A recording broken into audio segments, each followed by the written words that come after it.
땅에 인간의 몸을 입고 이 땅에 오신 주님의 그 성탄절을 이제 기다리는 그런 대림절입니다.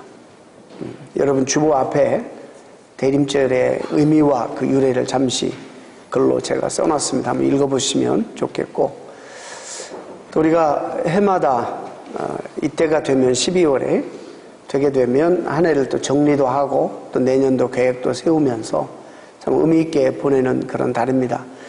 또 그러면서도 굉장히 이 한 달이 상업화가 돼서 옛날 같지는 않습니다만 경기가 그래도 마음들이 들뜨고 괜히 남들이 흥분하니까 나도 흥분해서 의미 없이 보낼 수도 있습니다. 이 한 달 동안에 우리가 정말 무엇을 우리가 기다리고 또 무엇을 우리가 함께 나누고 어떻게 하는 것이 이 성탄을 가장 의미 있게 맞이하고 가장 소중하게 영적으로 기다리면서 살아가는 것일까? 어떻게 하는 것이 성탄을 가장 의미 있게 보내는가? 오늘부터 한 몇 주 말씀을 전하려고 합니다. 예수님께서 인간의 몸을 이 땅에 입고 오실 때가 인류 역사 가운데 어떤 면에서 가장 역사적으로 가장 클라이맥스였습니다. 그리고 그 역사 가운데 어디에서든지 갈등과 그리고 전쟁이 없는 곳이 없었습니다. 전 세계에 참 어마어마한 그런 그 갈등과 그 당시에는 어떤 갈등의 해결의 방법이 다른 방법이 없었고 전쟁을 통해서 서로 치고받고 죽이고 그런 전쟁을 통해서 표현하고 또 영토를 확장하고 그리고 힘을 과시하고 이랬던 그런 시대였습니다. 끊임없이 그래서 전쟁을 역사 가운데 해왔습니다. 그런데 그런 그 엄청난 역사의 그 전쟁의 갈등의 소용돌이 속에 역사가 있다가 예수님 오시기 전에 한 30년 전에 참으로 오랜만에 역사에 참 평정이 찾아왔습니다. 그 놀라운 일입니다. 그래서 우리는 그것을 신학자들은 fullness of time, 또 성경으로 말하면 때가 참해, 이게 하나님의 물론 약속하신 그 하나님의 언약이 하나님의 때가 참해, 그런 의미가 가장 중요한 의미지만은 말라기를 통해서 하나님께서는 말씀을 마지막으로 내시고 구약 선지자 마지막 말라기를 통해서 말씀을 내시고 400년 동안 하나님은 침묵하셨습니다. 400년 동안 하나님이 더 이상 말씀을 내지 않으셨습니다. 선지자를 통해서. 그동안에 하나님은 예수 그리스도를 그의 아들을 이 땅에 보내실 그를 사전 준비를 하셨어요. 무대를 하나님께서 만드셨습니다.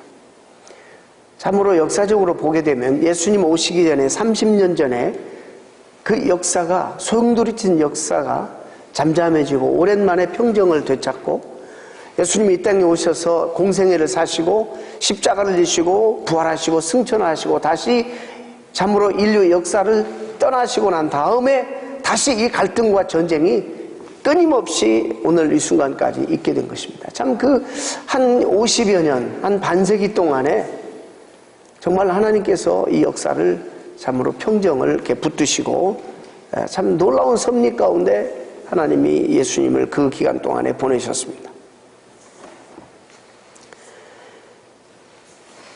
예수님 오시기 전 불과 30년도 못 되는 그 시기에 로마에서 마지막 그 내란이 평정되었습니다. 문화적으로도 예수님 오시기 전에 다 통일되었습니다. 여러분, 그 당시에 로마가 다스렸던 모든 그 넓은 영토와 땅은 로마 나라가 서기 전에 헬라 알렉산더가 다스리던 땅이었습니다. 알렉산더가 다스렸는데 그 알렉산더에게 있어서 정말 위대한 영웅, 그 선생님 디오게네스라는 선생님이 굉장히 지혜로운 철학자였습니다. 이 알렉산더와 이 디오게네스는 특별히 왜 이렇게 전쟁들이 머지않는가? 왜 이렇게 민족과 민족, 나라와 나라끼리 그리고 부족과 부족끼리 왜 이렇게 싸워야만 하는가?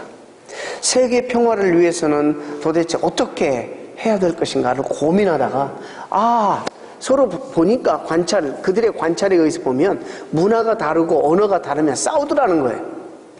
그래서 이 문화를 통일하는 것만이 세계 평화를 가져올 수 있겠다 해서 이 헬라는 정복하는 땅마다 이 장군들, 헬라의 병사들, 그리고 장군들, 좀 지도자들 그곳에 주둔시키면서 현지인과 정책적으로 전략적으로 결혼을 시켜가지고 이 헬라의 문화를 거기다 이식하고 심고 또 그쪽의 문화 필요한 것들은 또 받아들이는 그런 문화 정책을 써가지고 헬라가 점령하는 모든 땅은 다 헬라 사람들을 심어서 그 현지인들과 결혼을 시켜가지고 정책적으로 문화를 통일하는 정책을 썼습니다. 그래서 그것을 우리가 그런 문화 정책을 뭐라고 그러냐면 헬레니즘이라 그렇게 말하는 겁니다. 그리고 그 당시에 문화의 핵심이라고 말할 수 있는 이 언어를 통일했는데 이 헬라어가 공용어가 돼서 오늘날 영어가 그래도 대충 공용어가 돼서 우리 영어를 가지고 어딜 가든지 좀 통하지 않습니까? 그 당시에는 가히 그 당시의 세계라고 말하는 그 알렉산더가 다스리는 그 모든 땅 헬라어로 다 보급을 시켜서 공용어로 만들었습니다. 그 다음에 이제 로마의 나라가 들어서게 되지 않습니까? 로마 제국이 들어서면서 로마의 특색은 정치적 조직과 도로망에 있습니다. 군사를 속히 이동시킬 수 있는 것이 집권 체제에 절대적으로 중요한 요소가 된다는 사실을 그들은 알았습니다. 그래서 로마 남부 시리아 항구까지 연결하는 아피아가도를 건설했고 이 아피아가도를 건설했기 때문에 로마가 이탈리아 반도 전체를 다스릴 수가 있었습니다. 일찍부터 이 로마 사람들은 로마의 그 도로의 중요성을 알게 되었습니다. 어느 지역이나 어느 영역에 탐이 나면 먼저 그 나라를 흡수하기 전에 그 지역을 흡수하기 전에 로마는 먼저 길을 닦습니다. 공병대가 나가서 길을 닦고 그 다음에 보급이 원활하도록 한 다음에 그 다음에 길을 닦여지면 그 땅을 차지합니다. 그래서 로마가 다스리고 있는 모든 땅에는 다 길이 닦여져 있기 때문에 모든 길은 로마로라는 그런 말이 생겨나게 된 것입니다. 당시 전 세계라고 말한다면 정말 스페인에서 인도까지 로마가 다 점령하고 다스리고 있었습니다. 인류 역사에 처음으로 어떤 면에서 전쟁이 없는 평화로운 태평성대가 오랜만에 열리게 됩니다. 문화적으로 또 언어적으로 정치적으로 경제적으로 거의 다 통일되었고 모든 도로가 로마로 연결되어 있었습니다. 이 시대를 마치 호수로 비유한다면 엄청난 큰 호수가 있는데 잘 이 바람과 그 다음에 이 파도 때문에 늘 소용돌이치고 요동치고 있었던 이 호수가 오랜만에 정말 바람 한 점 없이 잔잔하게 그런 호수에 결정적으로 마치 엄청 큰 돌멩이를 호수 중간에 탁 떨어뜨리는 것처럼 그렇게 평온한 이 역사 가운데 주님은 이 땅에 보내셨습니다. 정말 완벽한 타임에 하나님이 400년 동안에 마지막 말라기를 통해서 예언을 내시고 주님을 이 땅에 보내시기 위한 토양과 무대를 만드시기 위해서 정치, 경제 그리고 문화적으로 다 평정을 시키고 정말 완벽한 때에 주님을 이 땅에 보내셨습니다. 여러분 세상의 중앙이 어디입니까? 중국 사람은 자기네들이 중앙이라고 그러지만은 사실 세계사적으로 보면 세상의 어떤 세계 문화사의 모든 대부분이 중요한 일들이 3대 대륙에서 다 일어납니다. 아시아와 유럽과 아프리카. 근데 이 아시아를 원을 그리고 유럽도 원을 그리고 그 다음에 아프리카를 원을 그린다면 그 세 원의 그 대륙의 중심점 삼각주가 어디냐면 바로 팔레스타인입니다. 왜 갈대아 우르에 살고 있는 아브라함을 하나님 미리 예수님 오시기 2000년 전에 가나안 땅으로 내가 너에게 지시할 땅으로 가라고 하셨는지 우리는 알게 될 것이고, 또 그 땅이 하나님의 백성들에게 하나님께서 약속해 주신 땅이기 때문에 그때로부터 하나님의 역사를 그렇게 주도해서 중심이 되게 하셨는지 모르지만 일단 예수님이 오시기 전까지는 사실 거기가 중심이었습니다. 그곳에 예수님이 오셨습니다. 주님이 사역을 마치시고 죽으시고 부활하시고 승천하시고, 그리고 불과 30년도 채 못 되었는데 여러분, 그 당시에 말하는 세계에 땅끝까지 복음이 전파됐어요. 이게 참 놀라운 일입니다. 놀라운 일입니다. 지금 위성 중계가 가능한 오늘날, 교통이 편리하고 위성이 참 이렇게 테크놀로지가 발달한 오늘날에도, 이 학자들이 말하는 것은 오늘날에도 불가능한 그 일을 그 예수님 돌아가신 30년 안에 그들이 생각하고 있는 그들의 전 세계의 땅끝까지 복음이 전파되었다. 그것도 소수의 주님의 제자들을 통해서. 참 놀라운 일이 아닐 수 없습니다. 잔잔한 호수에 큰 돌멩이 하나가 딱 떨어뜨려지니까 이 파장이 쫙 퍼져나가는 거예요. 이것이 소용돌이 치고 파도가 일어나고 정말 정신없는 그때가 아니라 호수를 평정하게 한 다음에 예수 그리스도의 사건이 그 역사의 가장 중심에 이 땅에 오셔서 일어나게 하셔서, 불과 돌아가시고 난 다음에 30년 만에 그분이 하신 십자가의 사건과 부활의 의미가 땅끝까지, 그들이 생각하고 있는 땅끝까지 전파되는 놀라운 역사를 하나님이 일으키셨습니다. Amazing.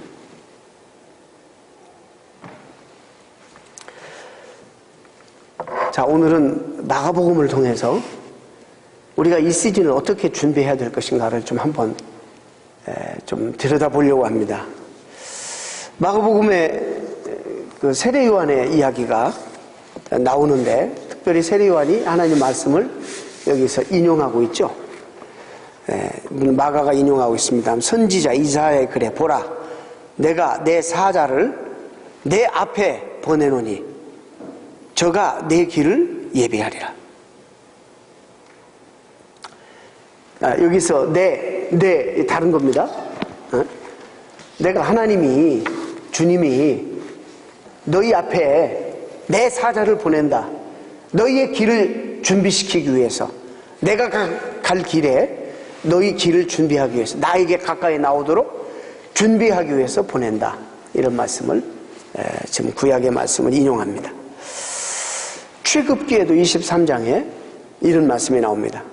내가 하나님이 사자를 너희 앞에 보내어서 길에서 너를 보호하여 너로 내가 예비한 곳에 이르게 하리니, 이런 말씀이 나오고, 이사야 40장 오늘 이 말씀, 외치는 자의 소리여 가로되 너희는 광야에서 여호와의 길을 예비하라, 사막에서 우리 하나님의 대로를 평탄케 하라. 지금 누구를 얘기하는 걸까요? 자, 그 다음에 말라기에서 구체적으로 또 나옵니다. 이 예언이 3장 1절에 만군의 여호와가 이르노라, 보라 내가 내 사자를 보내리니, 하나님의 예수 그리스도의 메시아의 사자를 먼저 보낸다는 것이죠. 그가 내 앞에서, 메시아 앞에서 먼저 예비할 것이요, 또 너희의 구하는 바 주가 호련히 그 전에 임하리니 곧 너희의 사모하는 바 언약의 사자가 임할 것이라. 세례 요한 같은, 엘리야와 같은 그런 사자가, 예수 그리스도 메시아가 이 땅에 오시기 전에 먼저 와서 그 길을 닦고 예비할 것이다 라는 예언의 말씀이 말라기 선지자가 예수님이 오시기 전에 한 거의 400년 전에 이런 예언을 내시고, 주님은, 하나님은 침묵하시는, 아무 말씀은 그 다음에 안 내세요. 저는 사실 오늘부터 한 몇 주간에 있어서 구약에 나타난 예수 그리스도의 언약과 구체적인 그 메시아 사상을 한번 쭉 검토하려고 그랬어요. 그래서 오늘은 창조에 나타난 예수님, 그 다음에 족장시대뿐만 아니라 선지자에 나타난 예수님, 뭐 이렇게 가려고 했는데, 준비하다 보니까 너무 이게 신학적으로 어려워, 저한테는 은혜가 되고 좋지만 여러분들에게 너무 어려울 것 같다, 그런 생각이 들어서 제가 바꿨습니다. 언젠가는 그 부분을 좀 성경 공부 시간에 다뤘으면 좋겠어요. 구약에 보면요, 숨은 그림, 예수 그리스도가 얼마나 그 속에 많이 담겨져 있는지. 창세기에도 창조 가운데 창조부터도 개입하시고 난 다음에 창세기 3장 15절에 여자의 후손이라는 말씀으로 이미 예수 그리스도가 드러나고, 계속 아브라함의 그 언약 가운데서도 너의 씨를 통해서 천하 만민이 복을 얻게 할 것이다. 씨는 예수 그리스도를 지금 말씀하시는 것이고, 계속 흘러가는 예수 그리스도의, 그분이 이 땅에 갑자기 어느 날 그렇게 오신 분이 아니에요. 역사에 뜬금없이 오신 분이 아니라 정말 창조 때부터 이미 예비되었고, 그 다음에 계속 율법의 중심이 또한 예수 그리스도고, 그 율법에서 가르친 모든 의식의 중심도 예수 그리스도고, 선지자들이 선포한 모든 메시지의 핵심도 예수 그리스도고, 예수란 말이 없지만 그 모든 하나님의 말씀 안에 예수 그리스도가 그려져 있는 것입니다. 그러다가 기가 막힌 하나님이 준비한 때에 주님이 인간의 몸을 입고 그 하나님의 언약과 약속이 이 땅에 인간의 몸을 입고 오신 거예요.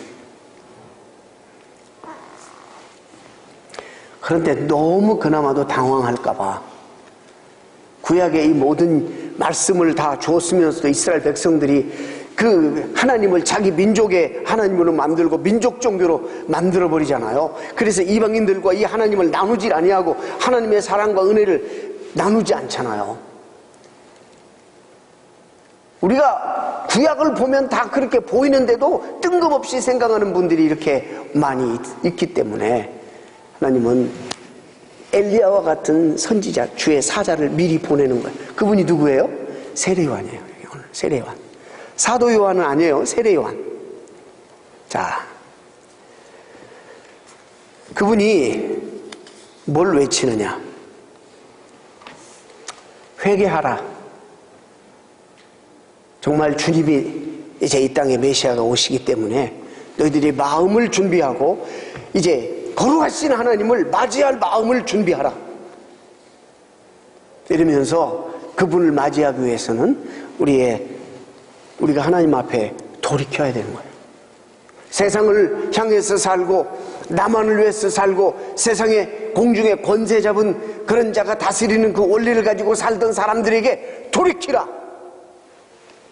하나님이 우리의 인생의 주가 되시고 타락했던 그리고 죽었던 우리를 다시 살리기 위해서 그 하나님이 그 아들을 이 땅에 인간의 몸을 입히셔서 이 땅에 보내신다. 하나님이 오신다. 그러면서 하나님에게 돌이키라고 세례 요한이 메시지를 외치는 것입니다. 여러분, 저는 그 주님의 탄생을 기다렸던 시므온이나 안나 이 노인들을 보게 되면요, 오늘날도 우리가 그런 것들을 경험할 수 있어요. 우리가 정말 하나님의 임재, 하나님의 함께하심, 동행 이런 것들을 간절히 정말 사모하고 살면 그것을 우리가 매일매일 삶 속에서 느끼는 거예요. 그냥 우리가 너무나 신앙생활을 관념적으로 하는 거예요. 그러겠지, 약속이니까 뭐 물론 of course 그러실 거야, 이렇게 하니까 우리가 임재를 못 느끼는 것이지, 매일매일 하나님 나를 어떻게 인도하실 것인가, 하나님이 정말 그의 영으로 나에게 내 삶을 어떻게 충만하게 하시고 나를 인도하실 것인가를 다 사모하는 마음으로 뭔가 나에게 간절히 하나님 때문에 그분이 일으키시는 그런 일들이 뭐가 될 것인가를 사모하고 기다리면 정말 일상적인 우리의 삶 속에 하나님이 끼어들어 오시는 것을 우리는 오늘도 느끼고 살아가는 거예요.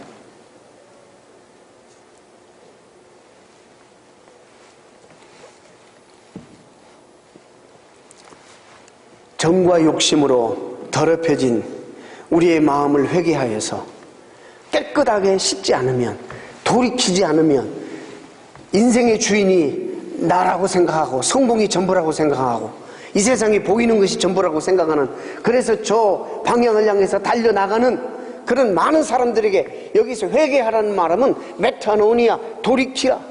예수 그리스도에게, 하나님에게 돌이키라. 그래서 하나님만이 내 인생의 목적이고 내 인생의 주인이고 그분으로부터 말미암아 나는 지음받고 이 땅에 보냄을 받고 또 그분으로 돌아간다는 사실을 깨닫고 돌이키는, 사실 이런 회개는요 우리의 의지로 안 되는 거예요. 사실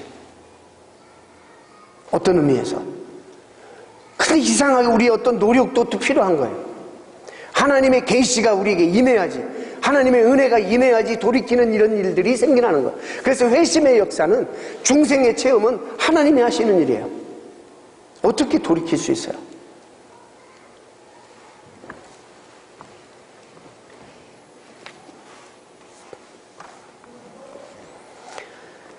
이미 돌이켜서 주님을 주로 고백하고 살아가는 우리에게는 그럼 이 세례요한의 이 메시지는 무슨 의미일까?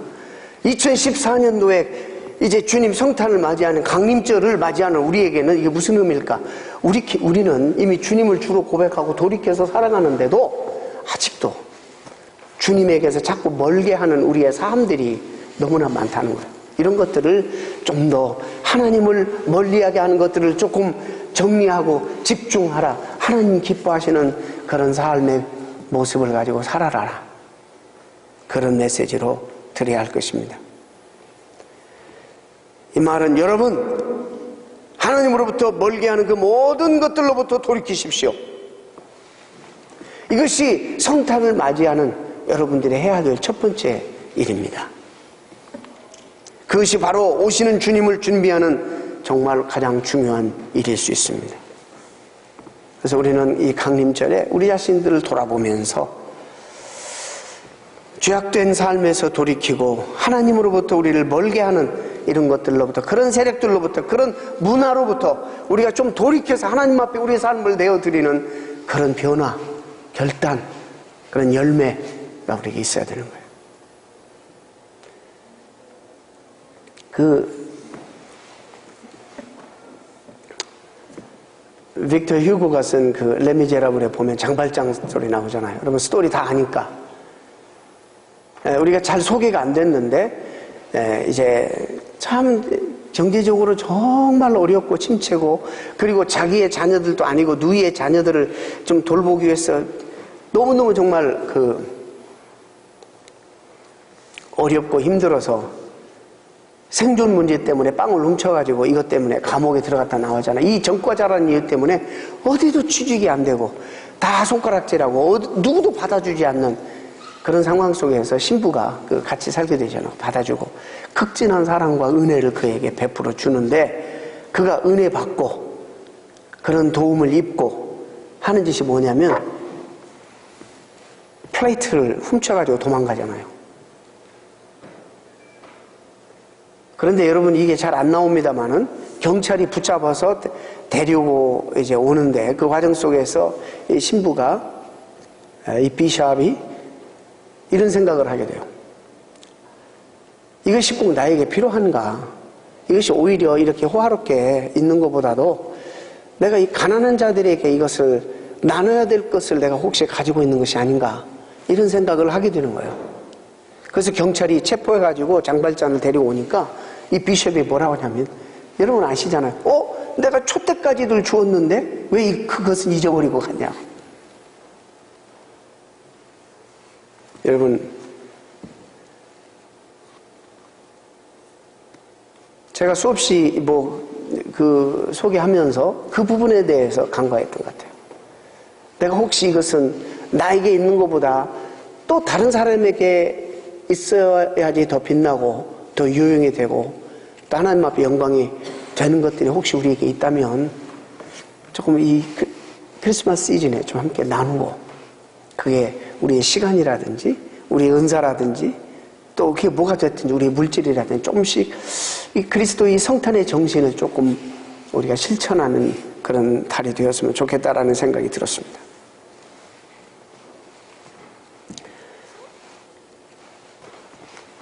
다시 새롭게 우리의 신앙생활의 삶을 추스리고 새로운 모습으로 삶을 시작하라, 이런 메시지를 우리가 드려야 될 것입니다. 그러시는 여러분 되시길 바랍니다. 또 오늘 두 번째, 세례요한이 이런 메시지를 그 당시에 전하니까 놀라운 반응이 일어났어요. 근데요, 세례요한이 회개하라, 사람을 돌이키라, 그 다음에 이제 소개하는 분이 있어요. 내 뒤에 오시는 분, 이분이 메시아를 소개하는데요, 사람들이 돌이켜 세례요한의 메시지를 듣고 죄를 회개하는 거예요. 그 당시에 우리가 그냥 역사를 2000년 뛰어넘어서 이렇게 보니까 이게 아무 말 아닌 것 같지만 세례요한의 메시지는 혁명적인 말이에요. 혁명적인 말. 이들에게 1500년 동안 모세 율법을 받은 이후에 하나님과의 관계 회복을 위해서 죄를 회개하는 장소가 어디였어요? 그런 의식이 뭐였습니까? 성전에 가서 짐승을 잡아 내 대신 짐승을 죽이고 내 죄를 이리 전가시켜서 내 죄가 짐승에 옮겨지니까 짐승이 내 죄를 가져갔잖아요. 짐승을 죽여서 이 피를 제단에 뿌림으로 내 죄가 사하게 되고 하나님과 관계가 회복이 되는, 이런 것을 그들이 1500년 동안 생명처럼 목숨처럼 지켜왔어요. 근데 지금 세례요한의 메시지는 이 무슨 혁명적인 메시지예요. 무슨 메시지냐면, 어디에서? 이들이 말하는 죄사함은 예루살렘 안에 성전 제사를 통해서 죄사함만을 알고 있었어요. 이거 이들의 목숨이고 생명이었어요. 그런데 세례요한은 예루살렘이 아니라 밖에 광야에서 외치는 거예요. 그리고 사람들이 예루살렘이 아닌 밖에 나와서 세례요한의 메시지를 듣고 요단강에 가서 물 세례를 받는 거예요. 1500년이나 되는 목숨처럼 여겨왔던 전통을 깨부시고 혁명적인 메시지를 지금 전하는 거예요. 이게 어떻게 가능했을까? 아마 많은 그 오디널리 피플들이, 제가 볼 때는 종교적인 사람, 더 깊이 성경에 대해서 깊은 애정을 가지고 봤던 사람들은 성전 제사가 이미 형식만 남아있고 타락했다는 것을 이미 이들은 알고 있었을 거예요. 여기에 이 중심에 예수 그리스도를 예표하고 나타내 보여주는 그런 제사의 회개, 죄의 사함이 성전 제사의 그 핵심이었는데 이미 그 정신을 잃어버렸다는 것을 이미 그들은 알고 있었던 것 같아요. 그래서 이제 내용은 빠져버리고 형식만 있고 기득권자들이 그냥 형식만, 껍데기만 붙들고 살아가는 그런 종교의식 따위, 이것 때문에 마음의 상처와 아픔과 그들이 하나님 앞에 대한 그런 간절한 갈망이 있었을 거예요. 그들에게 세례요한의 메시지는 그대로 어필된 거예요. 나와서, 그래, 내가 메시아를 만나기 위해서는, 그분을 만나기 위해서는 내가 이렇게 더럽고 추한 이런 삶의 목적을 가지고 살아가서는 안 돼. 그리고 돌이켜서 주님 앞에 그들의 마음을 열고 더러움을 내어놓고 그 상징적으로 가서 요단강에서 물세례를 받고 주님 맞이할 준비를 한 것은, 그 주님이 그 이 땅에 오셔서 그들에게 주가 되어 주신 것이죠. 이게 놀라운 일이에요. 여러분, 이게 엄청난 일입니다. 그냥 쉽게 여기서 들을 일이 아니라 혁명적인, 그 당시에 유대인들로서 세례요한의 메시지를 듣고 회개하고 요단강에 와서 세례받은 것은 대단한 일입니다. 대단한 일. 이 말씀, 짧은 말씀 가운데 이 모든 것들이 담겨져 있어요. 얼마나 사모했으면 이들이 이렇게 될까, 그런 생각을 해보게 됩니다. 1500년 동안 만들어진 종교의식과 전통의 껍질을 벗어버리고 더 영적이고 더 본질적인 그분과의 만남을 위해서 나오라, 이렇게 초청하는 세례요한의 초청에 그들은 응답합니다. 아까 말씀드렸죠. 회개는 계시의 결과로 일어나는 거예요. 여러분, 이게 믿으셔야 되는 거예요. 내가 하나님 없이 살다가 이젠 주 없이 살 수 없는 백성으로 이렇게 변했다면, 이건 분명히 이런 그 과정 속에서 하나님의 계시가, 하나님이 여러분 만나주심이 여러분 가운데 있었기 때문에 이게 가능한 거예요. 우리의 의지로 안 되는 거예요, 사실. 성경 전체가 이걸 우리에게 보여주는 거예요. 하나님 우리를 만나 주셨기 때문에. 우리가 정말 이 순간에 진실을 보았어요. 복음의 본질을 우리가 만났어요. 그렇기 때문에 이게 가능한 거예요. 어떤 방법이든지 설명할 수는 없지만 그게 사람의 의지로, 지금 제가 말씀드리는 것은 인생에 한 번 있는 돌이킴을 말하는 거예요. 우리가 날마다 죄 짓고 한 거 고백하는, 이걸 말하는 거 아니에요, 이거는. 여기서 말하는 것은 돌이킴을 말하는 거예요. 회심을 말하는 거예요. 성경에 그런 내용들이 정말 수두룩합니다. 그리고 난 다음에 이제 세례요한이 이제 메시지를 7절에서 8절에서 전합니다. 이제 오시는 이를 소개하죠. 그분이 누군지. 세례요한이 이렇게 말해요. 나보다 능력 많으신 이가 내 뒤에서 오시나니 나는 굽혀 그의 신들매 풀기도 감당치 못하겠노라. 내가 선포하는, 내가 이렇게 회개 메시지 전한 이유는 바로 내가 그 메사야가 아니고, 내가 아니라 내가 왜 왔는지를 너무나도 잘 아는 거예요. 내 뒤에 오시는 분을 위해서 왔다는 거예요. 그 길을 여러분들을 위해서 돕기 위해서 왔다는 거예요. 나는 그분에 비해서 너무너무 작아서, 미천해서 그분의 신들매 풀기도 감당하지, 엎드려서 신들매 풀기도 감당할 수 없는 사람이다. 나는 여러분들에게 지금 물로 세례를 주지만 내 뒤에 오시는 분은 여러분들에게 성령으로 세례를 주실 것입니다. 이러면서 자기 신분을 분명하게 밝히고 자기 사명이 무엇인지를 선명하게 밝힙니다. 나는 메시아가 아닙니다. 나는 그보다 먼저 와 그의 길을 예비하기 위해서 이 땅에 보냄을 받은 도구에 불과합니다. 이런 사명이 오늘 우리에게도 있는 거예요. 이런 사명이. 우리는 이미 주님을 알고 주님을 만나서 성탄을 우리는 사모하고 이렇게 우리가 주님의 강림절을 사모하고 지내지만은 아직도 주님을 알지 못하고, 아직도 나를 보내신 우리 인생의 주인을 누군지 모르고, 창조주가 누군지도 모르고, 아직도 이 세상에 눈에 보이는 것이 전부인 줄 알고 성공을 위해서, 세상의 원리를 위해서 공중의 권세 잡은 이자가 다스리는 그런 삶의 원리를 가지고 살아가는 사람들이 우리 주변에 너무나 많은 거예요. 그런 사람들 앞에 우리가 해야 될 이 시대의 사명이 바로 세례 요한과 같은 사명이에요.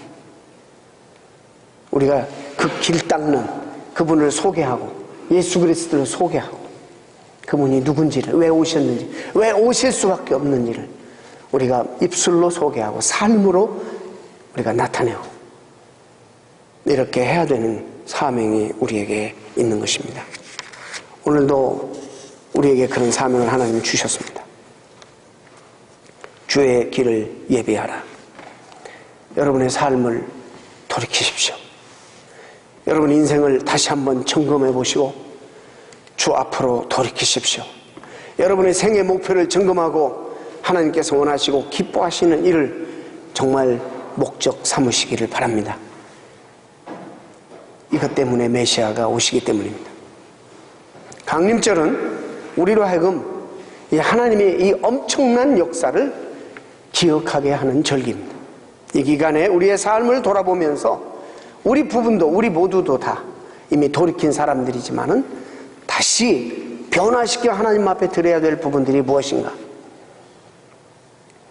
내가 내 삶으로 그분을 정말 소개하고 드러내는 복음적인 삶이 없다면 어떤 부분에서 부족한가?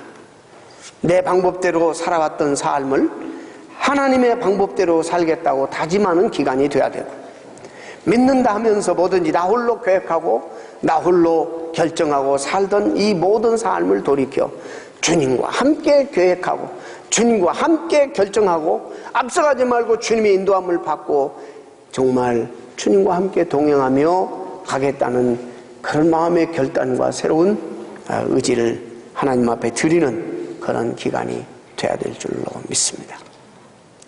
이것이 바로 오늘 우리에게 주신 세례 요한의 메시지고, 그래서 여기는 두 메시지예요. 아직도 주님을 모르는 사람들에게 이 메시지는 무슨 의미며 또 우리에게는 이 메시지가 무슨 의미인지 여러분들이 다 새겨 들으실 수 있기를 바랍니다. 지금도 주님은 우리에게 오셔야만 하는 2014년도에도 이 성탄이 믿지 않는 자들에게 정말 우주적이고 역사적인 성탄이 되기를 정말 우리가 기도하고 사모해야 되고, 우리에게도 성탄에 하나님의 영이, 그분의 풍성한 하나님의 은혜가 나에게 충만히 임해서 기쁨으로 평강으로 또 하나님의 놀라운 영적인 은혜로 나와 내 가정과 우리 공동체와 내 주변이 밝아지고 정말로 하나님의 은혜가 넘치는 그런 성탄절이 되시기를 주님의 이름으로 축원합니다. 기도하겠습니다.